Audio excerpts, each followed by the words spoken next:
We are going through a series called Jesus the Game Changer. And for many, Jesus has been a game changer for you. Someone has made Jesus' last words their first priority and have either shared the gospel with you or invited you to a church or youth group or other means. 4 weeks ago, Robbie launched this series, encouraging us to make Jesus' last words, to make disciples to the ends of the earth, our first priority. 3 weeks ago, we looked at Paul's incredible conversion and how Jesus told him to take his last words to the non-Jews, the Gentiles. 2 weeks ago, we looked at the early church and the church throughout its 2,000 years of history, that wherever it was proactive in taking seriously Jesus' last words, hardships and even persecutions would often follow. And last week, we touched on Bible translation as one of the key missionary priorities of the last few centuries. The motivation to see the Bible translated into every tongue and tribe and nation has taken people to the ends of the earth.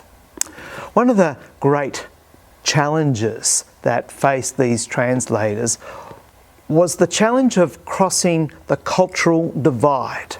And this is our topic for today, learning to cross the cultural divide.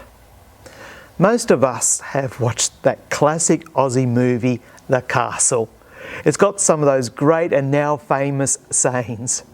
Every time I hear these sayings, I just smile or laugh. However, have you ever watched this movie with people from other countries? I have. Lisa and I would be laughing away, and our overseas friends, they weren't. They don't get our humour, our sarcasm and our culture. We have a culture. They have a culture. For Bible translators and missionaries who live in other countries, understanding another culture and their words is so crucial. In the 1960s, Don Richardson spent several frustrating years among the Sawi tribe in Western New Guinea. He had come as an anthropologist and missionary, hoping to bring the Christian message to a nearly Stone Age tribe. But his message kept colliding with the tribe's belief system. Christian values of love and forgiveness had no appeal to this tribe, for they held up deceit as the highest of virtues. They saw no reason to change their pattern of cruelty and cannibalism. In fact, when Richardson told them the story of Jesus, only one incident sparked their interest: the story of Judas's betrayal. To this tribe, Judas was a genuine hero. He had cleverly entered into the trusted inner circle of the disciples before turning against Jesus. Every time Richardson tried to share Christ with the tribe, the attempt just failed. Finally, after watching the 14th bloody battle fought outside his home, Richardson reached the end of his patience. He decided to leave New Guinea despite the tribe's plea for him to stay. Just before Richardson left, the tribe and their deadly enemies staged an elaborate ceremony in front of his home. It was their final effort to convince the missionary to stay. The entire village had gathered to watch this event. The Sawi chief seized his 6-month-old child, holding him up high in the air, and carried his son over to the enemy and to their chief and gave him to the enemy. A member of the tribe then explained to Richardson that the enemy tribe would rename the baby and rear him as one of theirs. Then the same thing happened to the Swahi tribe. The other tribe's chief came and offered his son to the tribe. Richardson knew that the tribe just could not be fully trusted at all, since any action might be considered as an elaborate plan of deception. But then someone explained to him about the peace child, a chief giving his own son to his enemies. That profound, that painful act would overcome all suspicion. By mutual agreement, as long as the peace child lived, no wars could be fought between the two tribes. Something then clicked in Don Richardson's mind as he watched this spectacle. At last, he had found an analogy, a parallel story built into the lives of this culture that could convey the message of a forgiving and loving God. He gathered members of the tribe around him and started to tell him about God's peace child. God has sent his own son, Jesus, to live among his enemies, to make peace with humanity. That was then. Today, according to Wikipedia, the population is 4,800 of this tribe, and most of them today are Christians. It all started because someone bothered to learn the language and customs of another culture and related it back to the gospel of Jesus Christ. To communicate with others, we have to connect with them.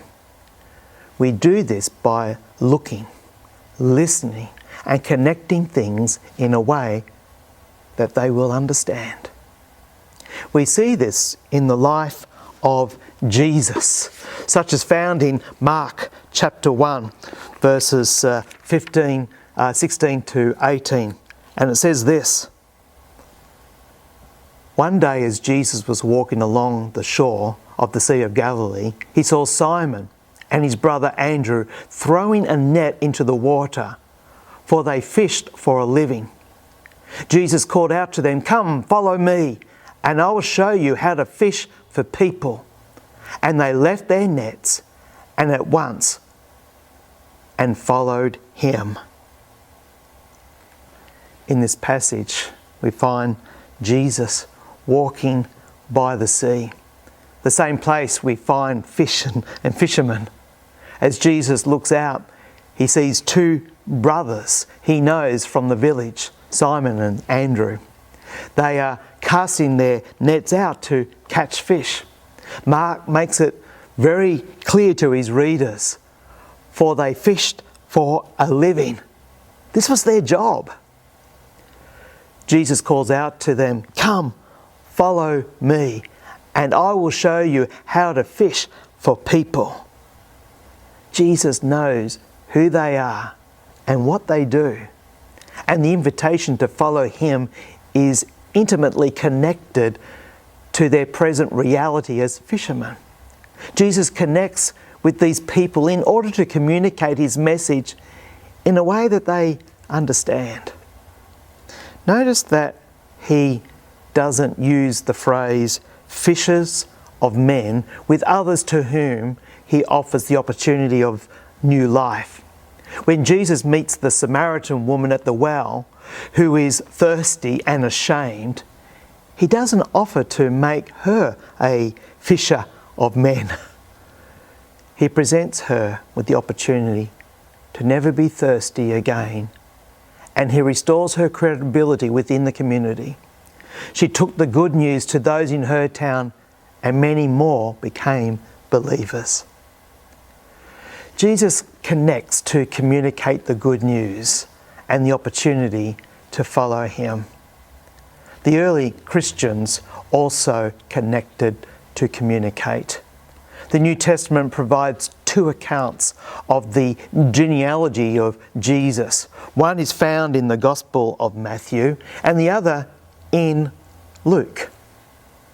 Matthew, who is writing primarily to a Jewish audience, starts his genealogy with Abraham, the father of the Jewish faith. Whereas Luke, we find, he's writing to a broader audience, and he starts with Adam and the beginning of the human race. The Apostle Paul was a missionary who entered into other cultures. learnt what they believed and practiced and worshipped. Exactly 4 years ago, I had the wonderful opportunity to visit some of these places. The last few days have been pretty special for me. Over the past 35 years, I have read and studied the Apostle Paul and his journeys and his various New Testament letters. The last few days, I have been to the very cities where he spent time. For example, in Corinth, I was there and on the judgment seat where he was put on trial. In Athens, I stood on the very rock, Mars Hill, where he preached. And today, I'm in Ephesus, where he preached in this very theatre. It's been a pretty special time for me. Today, Mars Hill is just that. It's a hill. When I was walking several hundred metres above it at the Acropolis, my father-in-law, Graham Bagley, a wonderful Christian man, pointed out to me that down there is Mars Hill. And I couldn't believe it, and so I went straight away down there, and to stand on the same spot where Paul spoke a mighty message in Acts 17, where he referred to the altar of the unknown God, and from this he spoke about the good news of Jesus Christ. Crossing the cultural divide and trying to connect with an entirely new people group was especially challenging when missionaries began to take the gospel to China. The first missionaries to China came in quite early in the church history, sometime in the 7th century. They came via the Silk Road, an inland network of roads that connected the east with the west, right across the Euro-Asian continent. The next record that we have of missionary involvement in China comes in the 16th century when the Jesuits came to China via the sea. Then 300 years later, Hudson Taylor arrived in Shanghai and began the China Inland Mission. China, for most of Christian history, has been a representation of the ends of the earth. The journey to get to China via land and sea was long, hard, and very dangerous. Culturally, socially, and politically, it was worlds from what they knew. And so, as they faithfully followed the command of Jesus, they found themselves confronted with a huge cultural divide. However, crossing the cultural divide to take the message to the ends of the earth is something we will all face. If we're going to share the good news of Jesus anywhere and with anyone, we too are going to face challenges of crossing the cultural divide. So where will we face it? Perhaps it's understanding the culture of a work colleague who is from another country. Perhaps it's crossing the generation divide between you and your kids or your grandkids. Perhaps you cross the cultural divide as you consider new technology and social media and the 24-hour news cycle and how it's shaping the minds and attitudes of Aussies.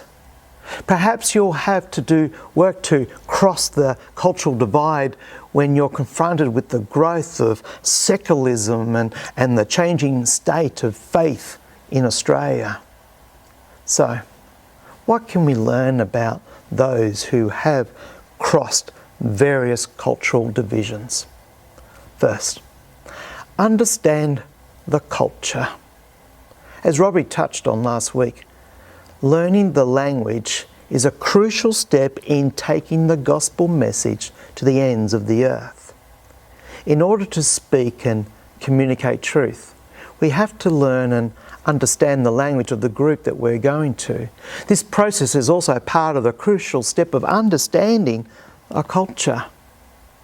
When I was a teenager, I was confronted with many cultures that I wasn't used to, such as the time when I helped lead a kids' holiday club in Warramaloo in Sydney, back in the early 1980s when that place wasn't considered trendy. And one of the kids that attended this week of a kids' club, a holiday club, was a person who was both deaf and blind. That poor child Her culture was so different to mine. How was she going to take part? How was she going to hear and see what we were doing and what we were presenting? I had no idea as to how to communicate to this deafblind person. I spoke to her carer, who gave me a chart of sign language. I took it home and I learnt the alphabet. I learnt simple words like hello and goodbye. Every kid except for this young, precious girl was learning about God's love for all people. And so by the end of the week, I was able to put my hand into her hand and slowly communicate to her these letters: G-O-D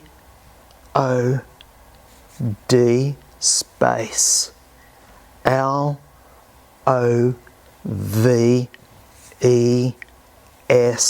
space Y-O-U.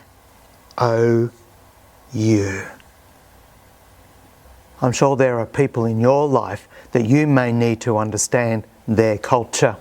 Jesus understood people and he understood their culture. His parables are laced with cultural references that his audience understood. Paul in Athens understood the culture that he was speaking into. Hudson Taylor, he prepared himself by learning the language, by learning a trade that would open up mission, and so he studied medicine. He physically prepared himself and he spiritually prepared himself in his faith and dependence on God. Second, go to them. Hudson Taylor was not only prepared before he went, he was also prepared to embark on a new type of mission to China. He went to the people. He said that Protestant missions in China had largely found themselves gathering in Western-controlled parts of China, or at least where there were a lot of Western influence. And they would begin to recreate little Western enclaves and invite people into those, to the churches that were based in there. And it was very much sort of, you come to us. And Hudson Taylor breaks this mould and flips it on its head and says, no, the gospel is going to you. The success of Hudson Taylor in China is because he went into China. Isn't that what some of Jesus' last words were to us about? He said, go and make disciples of all nations. One of the lessons that we Christians can learn from the pandemic that we're all going through, these restrictions, where our church buildings have been basically closed, is the importance of going to people and not wait until they turn up at church. From Jesus' last words to today, the gospel has gone out because people have gone out and gone to the ends of the earth. Third, ordinary people were part of the extraordinary mission. We might know of the names of Hudson Taylor and C.D. Studd and be fooled into thinking that the mission into China was done by exceptional people, well-educated people. But this was not the case. Hudson Taylor was a big proponent of lay leaders and of women missionaries. Because he understood the culture, he knew that Chinese women were not going to hear the gospel from trained male pastors. The only way to truly reach the Chinese people was to mobilize women to take the gospel into the homes of Chinese women and their families. And even today, there are missionaries to China who are being trained as hairdressers. When they graduate, they are given the charge, now go in the name of Jesus Christ with these scissors to the ends of the earth. I love one of the places where I've been meeting a group of young people who were training to be missionaries. And during the daytime, they were learning how to cut hair. And so they were getting a degree in hair cutting as barbers. But then in the evening at school, they would gather together and they would do Bible study. They were studying mission theory and evangelism, and then also a foreign language. In this case, they were studying Urdu together. And at graduation, they were handed a diploma that said, you are now certified in China to cut hair, and given a pair of scissors. But then they were also given sort of a silent charge that said, and now go in the name of Jesus Christ with these scissors to the ends of the earth. And the idea was, wherever you go, you can always find someone who needs a haircut. And that can buy enough rice for you to walk to the next town, and then to the next town, and to the next town, till you reach somewhere like Pakistan, where you can be a missionary for Jesus, cutting hair and sharing the good news. We all hold something. It might not be scissors, but we all have skills and passions, knowledge, connections and talents. Some of us have a past. Let me tell you about a friend of mine named Bob Pryor. He and his family were members of my previous church in Canberra, and our two families had meals together. Between the ages of 18 to 25, Bob was an addict, and he was an addict gambler and an alcoholic. According to him, both don't go well together at all. When he had lost all his money and had hit rock bottom, he turned to God for help, which God came and did. So now Bob doesn't gamble at all, because anyone who gambled knows there's no such thing as an ex-addict, just an addict who's not doing it anymore. Bob's life turned around, and he became a Baptist pastor at Gundagai. Then in 2003, he became a sports chaplain. And now, since 2006, get this, Bob is a chaplain at the Canberra, Queanbeyan and Goulburn racing clubs. From his past, he knows the culture of racing and gambling and drinking, and therefore has helped so many people and has built up so much respect that just a couple of years ago, the National Jockeys Trust recognised his work by giving him a plaque and a donation to support his ongoing work. And in 2013, Thoroughbred Park in Canberra honoured Bob's work by renaming a one-day 8-race meet called the Pastor Bob Pryor Race Day. God can use your past, and He can use your passions, your skills, your talents to His glory to reach people. Like these Chinese hairdressers, we are being told, now go in the name of Jesus to the ends of the earth.